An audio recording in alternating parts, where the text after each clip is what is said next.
عالم اس امت کے بہت بڑے عالم اور بہت بڑے مفسر آپ فرماتے ہیں مشکات کے اندر حدیث پاک موجود ہے، فرمایا میرے آقا کے پیارے صحابہ ایک مقام سے گزر رہے تھے، خیمہ لگایا، خیمہ میں جب وہ بیٹھے تو قرآن کی سورت ملک کی تلاوت کی آواز آئی، کوئی قاری قرآن پڑھ رہا تھا، تبارک الذی بیدہ الملک وہو علی کل شیء قدیر۔ اچھے وہاں سے کہتے سبحان اللہ۔ قرآن بکاری سورت ملک کی تلاوت کر رہا ہے، اللہ اکبر کبیرہ۔ صحابی فرماتے ہیں جب اس نے قرآن کی تلاوت شروع کی، سورت ملک کی تلاوت شروع کی، میں سنتا رہا حتیٰ کہ سورت ملک اس نے مکمل کر دی، سورت ملک پوری پڑھ دی۔ اللہ اکبر۔ جب سورت ملک مکمل ہوئی میں حیران تھا، کہاں ہے قرآن پڑھنے والا، کہاں ہے قرآن کا قاری؟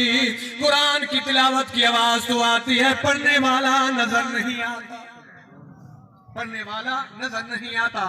اللہ اکبر کبیرہ۔ میرے آقا انعامدار دونوں جہاں کے سردار صلی اللہ علیہ وآلہ وسلم بھی تشریف فرماتے، صحابی اٹھتے ہیں اپنے خیمے سے اٹھ کے، میرے آقا انعامدار دونوں جہاں کے سردار تاجدار ختم نبوت صلی اللہ علیہ وآلہ وسلم کی بارگاہ میں آ کے عرض کرتے ہیں، یا رسول اللہ،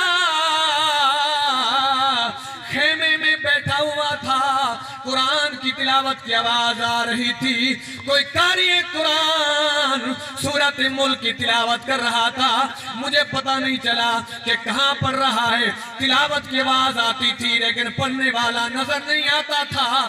یا رسول اللہ، اللہ تبارک و تعالی نے آپ کو آسمان کی خبریں بھی دی ہیں، زمین کے نیچے بھی کی خبریں بھی آپ عطا فرماتے ہیں، یہ ارشاد فرمائیے کہ پڑھنے والا کہاں قرآن کی تلاوت کر رہا ہے؟ اونچے آواز سے کہتے سبحان اللہ۔ جو قرآن سے محبت لگاتے ہیں، قرآن سے یاری لگاتے ہیں، قرآن کی تلاوت کرتے رہتے ہیں، اس طرح قرآن ان سے محبت کرتا ہے، اس طرح قرآن ان کے کام آتا ہے۔ اللہ اکبر کبیرہ۔ میرے آقا علیہ السلام نے ارشاد فرمایا، میرے پیارے صحابی، یہ پڑھنے والا، یہ قاری قرآن زمین کے اوپر نہیں ہے، آسمان کے اوپر نہیں ہے۔